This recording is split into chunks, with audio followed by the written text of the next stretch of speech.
Well, if only the first half would have continued without a halftime, we might be talking about a different contest. But the Buffaloes down 20-17 at the half, scored 10 points to final 24 seconds of that second quarter.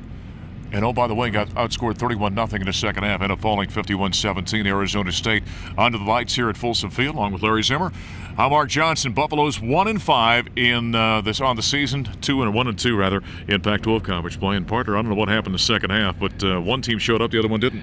Well, that's true, and ultimately the better team is going to come out on top in most parts when the better team is a lot better. And let's face it, I thought Colorado showed a lot of improvement, a lot of fight, a lot of spirit in the first half. They got that 10 points in the last 24 seconds, had a lot of momentum, but then Arizona State makes the big play. They come back and run back the kickoff 100 yards for a touchdown, and I'm not sure the Buffs ever really recovered from that, although John Embry said, yeah, they played pretty well in the third period, but they never could get anything going. I always think about that old Bill McCartney line that he always uses, the mentalist to the physicalist, 4-1.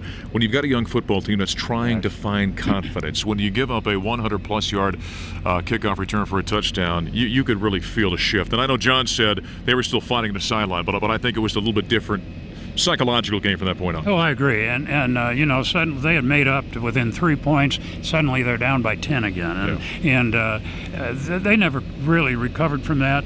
But, they were up against, we talked about the really good defense that Arizona State had, and I thought Sun Devils threw a lot of stuff at them defensively. And for a half they handled it, but ultimately you wear down.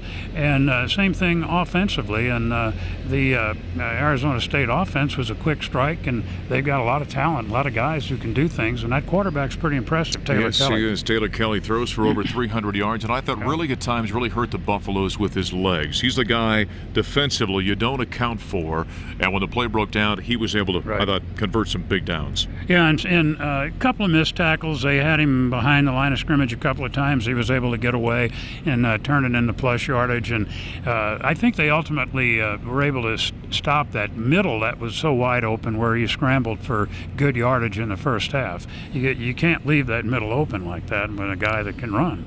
On a positive, Nick Koss is becoming a tight end as his transition continues. He had 4 catches for 71 yards and a touchdown. He's becoming a weapon and a guy that's a bit of a mismatch for Colorado. Maybe they need to focus on him a little bit more. Well, I think they did there. Late in the second period, they threw to him about 3 straight times, and he made plays and got the touchdown. And I tell you what, when he's coming at you, that's a load from the tight end.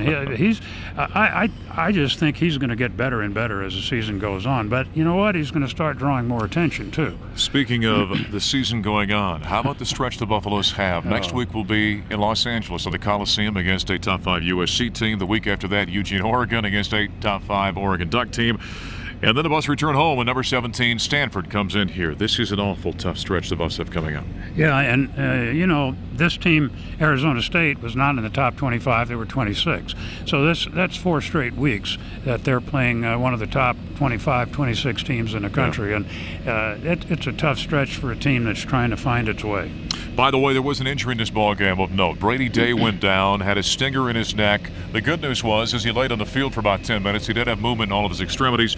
For precautionary reasons, they took him off on a stretcher, but the word is everything should be fine. Everything should news. Be okay. I'm sure that we'll find out a little bit more later on because I'm sure took him to the hospital for all the precautionary things that they do. Well, the Buffaloes, though, go from the frying pan into the fire. They've got to go to the Coliseum next week. We'll be coming to you from Los Angeles a week from Saturday.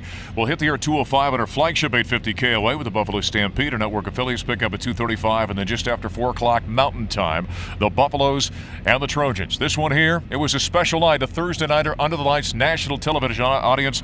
The Buffaloes were down 20-17 at the half, and they forgot to show up in the second half as they get outscored 31-0 and end up losing 51-17. Buffs are now 1-5 overall, 1-2 in Pac-12 conference play, heading to Los Angeles next week. For Larry Zimmer, I'm Mark Johnson. Thanks for joining us on our Buffs recap here at 850KOA.com.